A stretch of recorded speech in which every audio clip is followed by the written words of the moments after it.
Good morning 11th class. आज का हमारा नेक्स्ट टॉपिक है phloem transport flow from source to, यानी कि फ्लोएम के थ्रू जो फूड का ट्रांसपोर्ट होना है। Flow from source to sink, source यानी कि जो फूड बनाता है, यहाँ पर आपके लीफ सोर्स होंगे, टू सिंक जहाँ तक जिसको फूड की रिक्वायरमेंट है, यानी कि जितने भी पार्ट्स है प्लांट्स के वो, और स्टोरेज पार्ट। देखो फूड प्राइमरी सुक्रोज, प्राइमरी जो फूड किसके रूप में स्टोर होगा, सुक्रोज के फॉर्म में।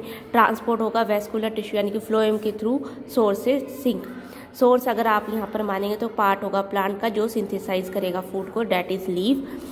और सिंक होगा पार्ट जिसको नीड्स है, रिक्वायरमेंट है फूड की, और जो स्टोर करेगा फूड। बट द सोर्स और सिंक में भी रिवर्स, ये क्या कहता है, ये डिपेंड करता है कि सीजन के ऊपर क्या होता है, ये अपोजिट भी हो जाता है और प्लांट की रिक्वायरमेंट के बेस पर भी हो जाता है। जैसे कि मान लो फूड क्या हो गया, स्टोर हो गया, ठीक है, स्टोर फूड में। अब लीफ को उसकी रिक्वायरमेंट है फूड की, तो अब क्या होगा, स्टोर से क्या जाएगा, लीफ में जाएगा, तो क्या हो गया, अपोजिट हो गया ना। तो ये क्या कहते हैं, सुगर स्टोर्ड इन रूट्स में be mobilise to become a source of food in the early spring when the buds of tree act as a sink. ठीक है, दे नीड एनर्जी, उनको एनर्जी की रिक्वायरमेंट है ग्रोथ के लिए, development के।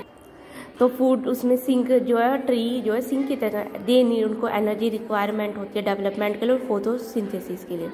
Since the source and sink relationship is variable, यानी कि चेंज होता रहता है। डायरेक्ट दोनों तरीके की मूवमेंट होती है इसमें, अपवर्ड भी और डाउनवर्ड भी, इसलिए ये बाई डायरेक्शनल होता है। अगर जाइलम में जबकि मूवमेंट करती है यूनि डायरेक्शनल, ये आपका वन डिफरेंस हो गया कि फ्लोएम में जो मूवमेंट होती है वो बाई डायरेक्शनल होती है, जबकि जाइलम में कैसी होती है, यूनि डायरेक्शनल यानी कि one. Hence, unlike one-way flow water in transpiration, food in phloem sap can be transported in any required direction so long as the resource of sugar and sink able to use, store or remove। यानी कि ये कहना चाहता है कि इसका मतलब phloem में जो है, जो किसी भी जिस डायरेक्शन में रिक्वायरमेंट होती है फूड की, वहाँ से फूड सोर्स से सिंक की तरफ चला जाएगा, स्टोर हो जाएगा और रिमूव हो जाएगा। Phloem SAP is mainly water, जो फ्लोएम में बेसिकली वाटर होता है, सुक्रोज होता है, बट जो अदर शुगर्स होती है, हार्मोन्स, अमीनो एसिड और आल्सो ट्रांसपोर्टेड वे भी जो कहते हैं ट्रांसपोर्टेड या ट्रांसलोकेट, यानी कि ट्रांसलोकेट का मतलब एक लोकेशन से दूसरी जगह पर ट्रांसपोर्ट होते हैं फ्लोएम के थ्रू। यानी कि वो ये नहीं कहते सिर्फ वाटर और सुक्रोज नहीं, बल्कि दूसरी शुगर, हार्मोन और अमीनो एसिड भी ट्रांसपोर्ट करने का काम करता है फ्लोएम। नेक्स्ट आपका है प्रेशर फ्लो और मास फ्लो हाइपोथेसिस। अब क्या है, the septate mechanism use for, अब ये क्या कहते हैं, जितने भी शुगर है उनको ट्रांसपोर्ट करने के लिए, ट्रांसलोकेट करने के लिए जो मैकेनिज्म यूज हुआ है सोर्स और सिंक का, किसके थ्रू होता है, प्रेशर फ्लो हाइपोथेसिस को क्या बोला है, प्रेशर फ्लो हाइपोथेसिस। यानी एक प्रेशर की रिक्वायरमेंट होती है कि तभी फूड क्या करेगा, मूव करेगा। एज ग्लूकोज प्रिपेयर का है सोर्स में, यानी कि लीफ में प्रिपेयर हुआ, फिर ये डाइसेक्राइड सुक्रोज में कन्वर्ट होगा, उसके बाद ये मूव करेगा from sucrose into companion cell and then into living phloem जो सेल है, सीव ट्यूब यानी कि छिलनी लाइक जो ट्यूब्स होती है उनमें बाय एक्टिव ट्रांसपोर्ट यानी कि एनर्जी के बेस पर। This process loading at the source produce a hypertonic condition in the phloem, यानी कि हाइपरटोनिक का मतलब क्या है कि कंसंट्रेशन बाहर तो कम है, सेल के अंदर क्या हो जाएगी, ज़्यादा हो जाएगी। हाइपरटोनिक कंडीशन करेगा फ्लोएम ने, water in the adjacent xylems move करेगा into the phloem by osmosis के थ्रू फ्लोएम में मूव करेगा। जैसे ही ऑस्मोटिक प्रेशर बिल्डअप होगा फ्लोएम सैप में will move to areas of lower pressure areas में, ये क्या कर जाएगा, मूव कर जाएगा। At the sink osmotic pressure, जहाँ पर सिंक है, जहाँ पर हमें फूड पहुँचाना है, वहाँ पर ऑस्मोटिक प्रेशर कम हो जाएगा। अगेन एक्टिव ट्रांसपोर्ट रिक्वायरमेंट होगा, मूव करेगा सुक्रोज को आउट। अटेंडेंस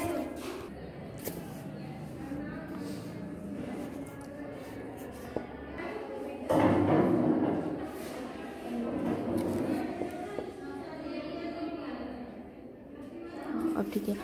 अगेन क्या होगा कि आपका जो एक्टिव ट्रांसपोर्ट जो है फिर से शुरू स्टार्ट होगा और शुगर्स क्या फिर से लोड हो जाएगी। टू समराइज क्या कि मूवमेंट होगी शुगर की फ्लोएम से सोर्स से बिगिन होगी और उसके बाद जहाँ पर रिक्वायरमेंट होगी सीव ट्यूब के थ्रू, वहाँ पर क्या जाएंगे, अनलोड हो जाएगी सिंक के थ्रू। फ्लोएम टिश्यू की बात करें, बेसिकली कहते हैं सीव ट्यूब्स होते हैं, यानी कि छलनी लाइक सेल्स होते हैं, जो लॉन्ग कॉलम्स होते हैं, उनमें होल्स प्रेजेंट होते हैं in their end holes called sieve plates. Cytoplasmic strands pass through the holes in the sieve plate, ये क्या करेंगे, कंटिन्यूस फिलामेंट की फॉर्मेशन करेंगे। As the hydrostatic pressure increase होगा, यानी कि वाटर का प्रेशर ऑस्मोसिस के थ्रू ऑस्मोटिक प्रेशर इंक्रीज होगा, in the phloem sieve tube increase, pressure flow begin होगा और मूव करेगा फ्लोएम में, जो फूड है वो उसकी movement. Meanwhile at the sink incoming sugar are actively transport out by the phloem and removed at the complex carbohydrate की form में क्या जाएगी, रिमूव हो जाएगी। जो लॉस होगा सोल्यूट का वो क्या करेगा, हाई वाटर पोटेंशियल क्रिएट करेगा फ्लोएम में, वाटर पास आउट हो जाएगा returning eventually to the xylem. अगर आप एक सिंपल एक्सपेरिमेंट करेंगे जिसको कहते हैं गर्लिंग करेंगे, उससे आप सिंपली क्या आइडेंटिफाई कर सकते हैं कि फूड का ट्रांसपोर्ट कैसे होता है। क्या करेंगे, on the trunk of a tree a ring of bark up to depth of the phloem layer can be carefully removed करो उसको। In the absence of downward movement, अगर की डाउनवर्ड मूवमेंट नहीं होगी फूड पोर्शन ऑफ बार्क, अब the ring stem become swollen, जो stem है वो क्या हो जाएगी, फूलनी स्टार्ट हो जाएगी for few weeks. This simple experiment show करेगा कि फ्लोएम जो रिस्पॉन्सिबल होता है फूड के ट्रांसलोकेशन में, that transport take place in one direction that is towards the root. This experiment can be perform by you, इसको आप इजीली परफॉर्म कर सकते हो। तो अगर इसमें आप बात करें तो आपको कुछ इस तरीके से मिलेगी। टिप है स्टेम की, sugars, leaves, sieve tubes, water flow bye osmosis, ये आपका जो क्या है आपका फ्लोएम है जिसमें सीव लाइक ट्यूब्स है। और इसके अलावा ये जो आपको दिख रही है इसके एंड में ये क्या है, सीव प्लेट्स है, यानी कि छन्नी नुमा प्लेट्स है जिसके थ्रू क्या होगा, फूड का ट्रांसपोर्ट होगा। ठीक है, तो ये आपका उसने ग्लर्डिंग एक्सपेरिमेंट करके दिखाया कि अगर आपने यहाँ से जो इसको रिमूव कर देते हैं, कट कर देते हैं फ्लोएम को, तो ये जो स्टेम है ये क्या करनी शुरू हो जाएगी, फूलनी स्टार्ट हो जाएगी, मूव करनी स्टार्ट हो जाएगी। तो इसका मतलब क्या है, जो फूड का ट्रांसपोर्ट हो रहा है वो सिर्फ वन डायरेक्शन में हो रहा है। फ्लोएम शुगर जो है एंटर करिए सीव में, water flow by osmosis, high turgor pressure हो रहा है। Sugar leave sieve tubes for metabolic storage, water flow by osmosis के थ्रू।